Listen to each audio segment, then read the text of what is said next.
നമസ്കാരം, എല്ലാവർക്കും സമയം മലയാളത്തിലേക്ക് സ്വാഗതം. ഞാൻ അജന്യ.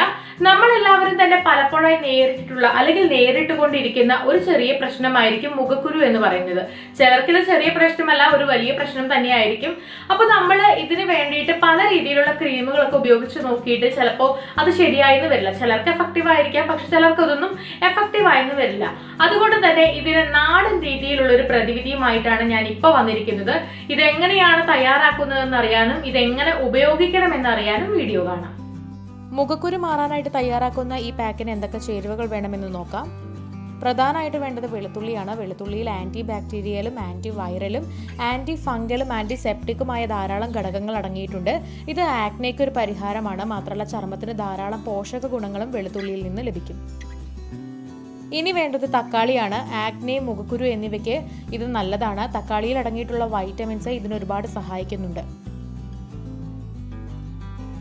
അടുത്തതായിട്ട് വേണ്ടത് മഞ്ഞളാണ്. തിളക്കമുള്ള ചർമ്മം ലഭിക്കാനായിട്ട് ഇത് സഹായിക്കും. അതുപോലെ തന്നെ മുഖക്കുരുവിനെതിരെ ഇതൊരു ആയുർവേദ മരുന്നായിട്ടും ഉപയോഗിക്കാനായിട്ട് കഴിയും. അടുത്തതായിട്ട് വേണ്ടത് തേനാണ്. തേൻ ചർമ്മത്തെ ഒരുപാട് മോയ്സ്ചറൈസ് ചെയ്യുന്നു. അതുപോലെ മുറിവുകൾ ഉണ്ടെങ്കിൽ അത് പെട്ടെന്ന് ഉണങ്ങാനായിട്ട് തേൻ സഹായിക്കും. ഇനി ഇത് തയ്യാറാക്കുന്നതിന് ഇതുപോലൊരു പാത്രം എടുക്കുക. ഇതിലേക്ക് തൊലി കളഞ്ഞിട്ട് ഒരു വെളുത്തുള്ളി എടുത്തിട്ട് നന്നായി ചതച്ചെടുക്കാം. മുഖക്കുരുവിൽ മാത്രം പുരട്ടാനുള്ളത് കൊണ്ട് ഒരു വെളുത്തുള്ളി മാത്രം എടുത്താൽ മതി. ഇനി ഇതൊരു പാത്രത്തിലേക്ക് മാറ്റാം. വെളുത്തുള്ളി നന്നായിട്ട് ചതച്ചാണ് എടുത്തിരിക്കുന്നത്.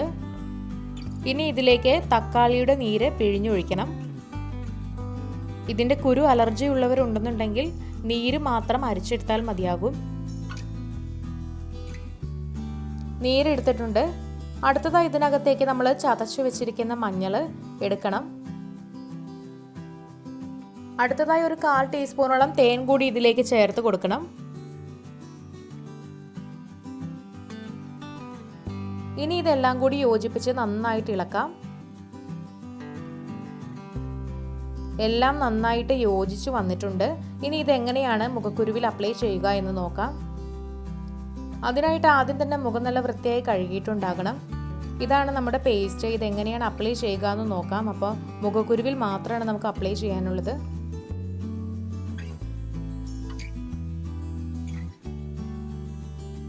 മുഖത്തെ എല്ലാ ഭാഗത്തും ഇത് അപ്ലൈ ചെയ്യരുത്, മറിച്ച് മുഖക്കുരുവിൽ മാത്രം അപ്ലൈ ചെയ്യുക. ചെറുതായിട്ട് ഒരു പുകച്ചിൽ പോലെ തോന്നാൻ സാധ്യതയുണ്ട്. അങ്ങനെ ഒരുപാട് ബുദ്ധിമുട്ട് തോന്നുന്നു എങ്കിൽ നമ്മൾ വെളുത്തുള്ളി ചതച്ചെടുത്തതിന് പകരമായിട്ട് ആ ചതച്ചെടുത്തതിന് ശേഷം അതിൻ്റെ നീര് മാത്രം എടുത്താൽ മതിയാകും. ഇനി ഇത് മുഖത്ത് ഒരു 10 മിനിറ്റ് ഡ്രൈ ആകാനായിട്ട് വിടുക. ഇതിൻ്റെ നീരൊക്കെ ഉള്ളിലേക്ക് വലിഞ്ഞതിന് ശേഷം നമുക്കിത് കഴുകി മാറ്റാം. ഇപ്പോൾ 10 മിനിറ്റ് കഴിഞ്ഞിട്ടുണ്ട്. നമുക്കിനി ഇത് മുഖത്തു നിന്ന് കഴുകി മാറ്റാം. മുഖം കഴുകി മാറ്റിയിട്ടുണ്ട്. അപ്പോൾ ആദ്യം പറഞ്ഞതുപോലെ വെളുത്തുള്ളി പേസ്റ്റ് ഇതിൽ മിക്സ് ചെയ്ത് ഇടുന്നത് കൊണ്ട് പ്രശ്നമുണ്ടെങ്കിൽ നേരിട്ട് വെളുത്തുള്ളി അരച്ചിട്ട് അതിൻ്റെ പേസ്റ്റിൽ നിന്നും നീരെടുത്താൽ മതിയാകും. അതും വളരെ കുറച്ച് മാത്രം ഉപയോഗിക്കുക. അപ്പോൾ എല്ലാവരും ഇതൊന്ന് പരീക്ഷിച്ച് നോക്കുക. വളരെ എഫക്റ്റീവായ ഒന്നാണ്. വീഡിയോ എല്ലാവർക്കും ഇഷ്ടമായെന്ന് വിചാരിക്കുന്നു. ഇഷ്ടമായെങ്കിൽ തീർച്ചയായിട്ടും ലൈക്ക് ചെയ്യുക, ഷെയർ ചെയ്യുക, കമൻറ്റ് ചെയ്യുക. ഇതുപോലുള്ള കൂടുതൽ വീഡിയോകൾക്കായി സമയം മലയാളം സബ്സ്ക്രൈബ് ചെയ്യുക.